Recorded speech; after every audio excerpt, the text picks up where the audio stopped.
Hello everyone and welcome back. So today I wanted to do a little video for you guys, basically doing a tutorial, so a little bit different from the previous videos that I've made. But I thought if there's one thing that I'm good at that I can teach some people, maybe help some of you guys out, would definitely be drifting. So I've got 12 years under my belt in drifting on Assetto Corsa and some other platforms, but Assetto Corsa mainly is the best one due to the physics and everything. Um, so yeah, let's dive straight into that and hopefully you learn something new. So here, as you can see on screen, we have the DTP pack. So just in your cars, DTP. Also, if you're installing mods, tracks and cars, stuff like that, I do really advise if you have it or not. This is just a little bonus. But Content Manager for Assetto Corsa is absolute game changer. You just download a pack, let it do, and then you drag it anywhere in the window and it will just automatically install it for you. So if you're not confident and you've never modded Assetto Corsa before, this makes it so much easier. All you need to do is set it up, link your libraries and everything like that. So if you've not got Content Manager, that's definitely a massive help for any of you that are new. However, the DTP pack, so I have all of them, or to my knowledge at least all of them. These are really good car models, and they do run a little bit higher in horsepower. However, I learnt to drift on this, the R32 GTR. It does have 600 horsepower, which does seem a bit crazy, but the power delivery is very smooth, so it's not very scary. It doesn't come to bite you. It's quite smooth. It's quite forgiving. It's a really good car model. The only thing is it is quite powerful. The other car pack that I do suggest would be GravyGarage. So GravyGarage also makes some amazing cars, some great drift models. So yeah, basically just have a little dabble. You might try a car that isn't for you. The chassis is just not snappy enough, or vice versa. So just try a few, get a feel for it. But yeah, basically I'm just going to go over the basics of drifting and some little tips and tricks on how to get started. So yeah, pick a favorite and just send it from there.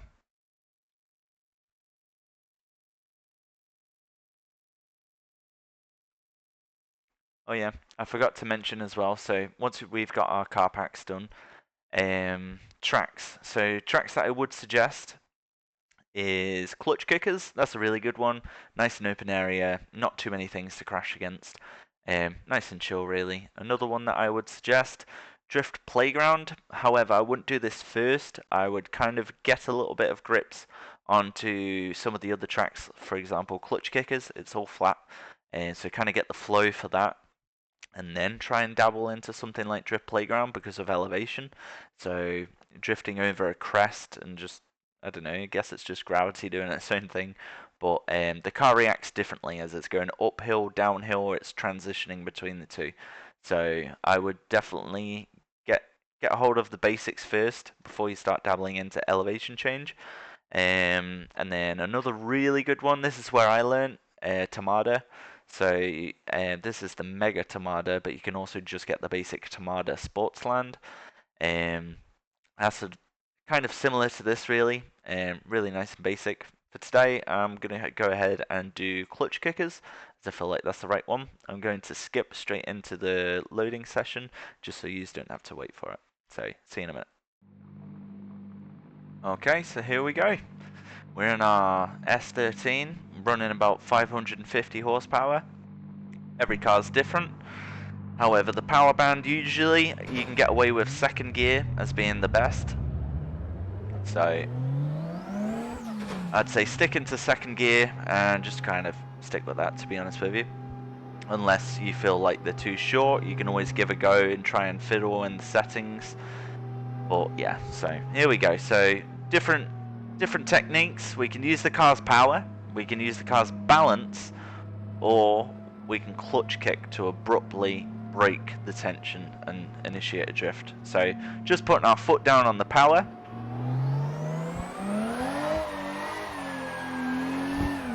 kind of kicks it out nice and smoothly. The clutch will snap, so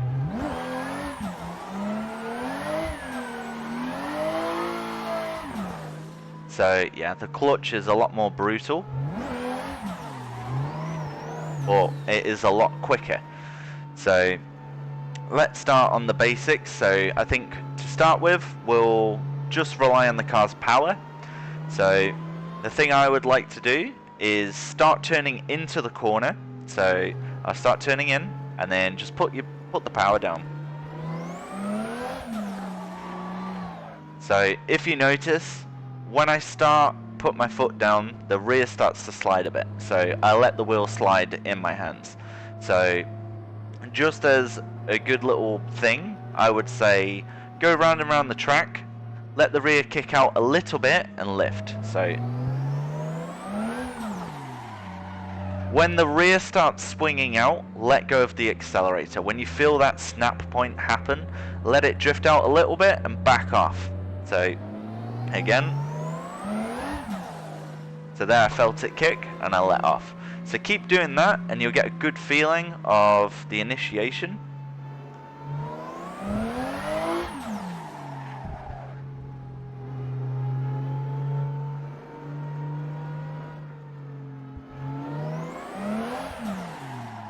So yeah, so basically now that you've kind of kicked it out a little bit, you've got a little bit of an idea.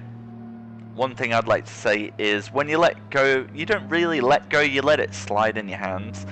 But when you let it slide in your hands, you kind of catch it, you'll get a feeling for it. Timing is all about drifting is all about timing, so that will come very natural and you'll start picking up on that.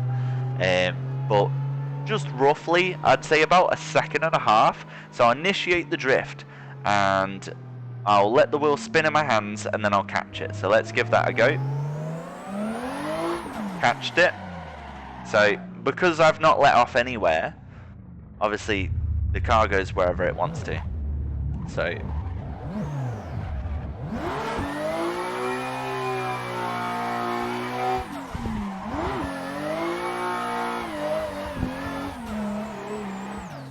basically, you let the rear swing out, so you let the wheel slide, you catch it, and then hold it. When you hold it, no matter where the wheel's orientated, you can give it little inputs to go tighter, to go wider. So if your wheel was like this, for example, let's say it did perfect one spin, so you can give it a nudge to go tighter or wider, and then kind of bring it back, I'd say. So that way you get a little input, so when the rear starts sliding, if it's gone too much, you kick it out. If it's not enough, you can kind of turn it in. So have a little play with that and you'll see what I mean. So tighter, tighter, and then transitions I'll do later. So here, tighter, tighter, wider. Not very good for a demonstration, but you get what I mean.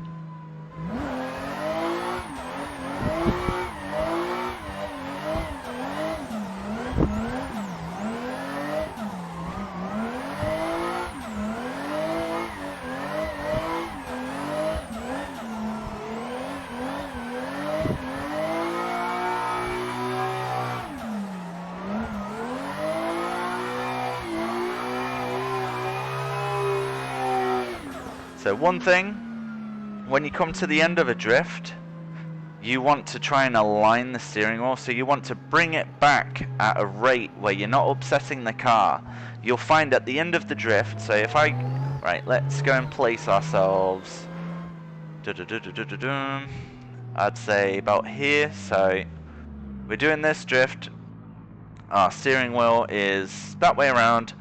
So the drift's about to end, the car's about to straighten up. So start getting your wheel and trying pulling it back straight without too much tension. So there shouldn't be too much resistance. But as the drift is ending, try and pull your wheel back to be straight. If you do not do this, you'll go round the corner and then the car will snap and it will throw you off the other way. So always try and bring your wheel back to straight when you can. Clutch kicks, actually no, right, let's finish that subject. So one thing, when you go into a corner and you give it the blip like we talked about, so you let it kick out, let it kick out, go off the accelerator, and then come back on the accelerator to try and maintain the drift, so you're kind of pumping the accelerator around the corner.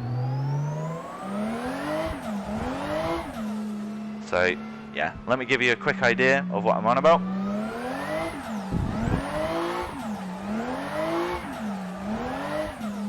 So just like that.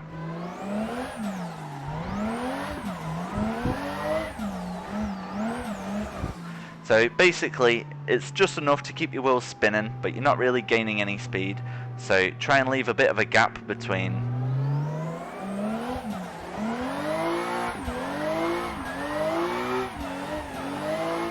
The faster you're going, the wider the corner is. You might find that the gaps are lower.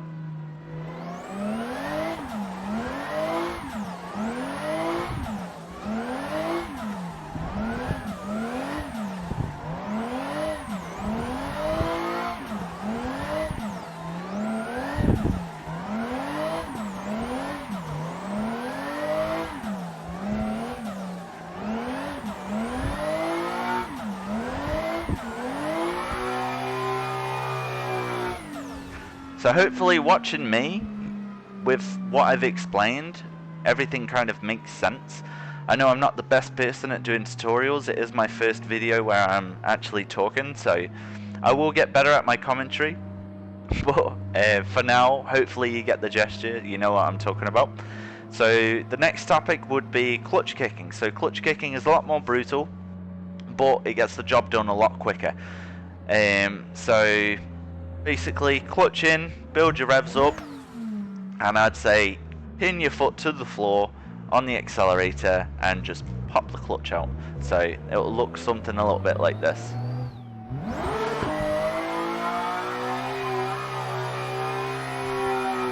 So it snaps a lot harder, and that's why you should learn the first method that I told you, just putting the power down. It's a lot smoother. But once you get the hang of it, this is really handy to get you back into drifting quickly. So you get a feel for it.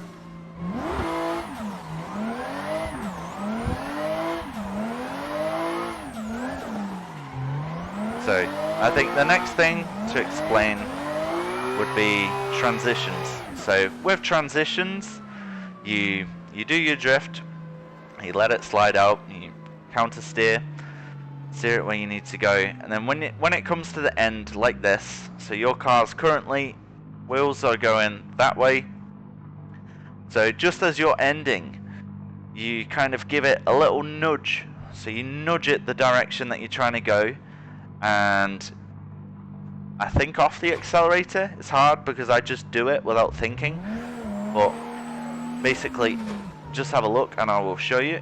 So let's start this. So go around, and then here, nudge it. I think it depends on the scenario. But yeah, so when you nudge it,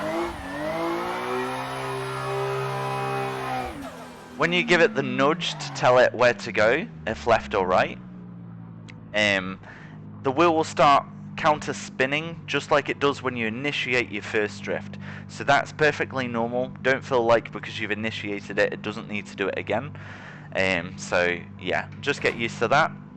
And yeah, I'll just throw in some 2-3 laps of linking the whole track, and hopefully that should give you a good idea. If you put all of the steps that we've learnt today, everything I should do with my hands should all make sense. So let's give it 2-3 laps.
try to reverse entry, but that didn't work out. But yeah, basically that's drifting. So I hope you guys liked the video, and if you want to subscribe to stick around and learn some more tips and tricks, be my guest, and my tutorials hopefully will only get better. But said that, peace out everyone, have a good one.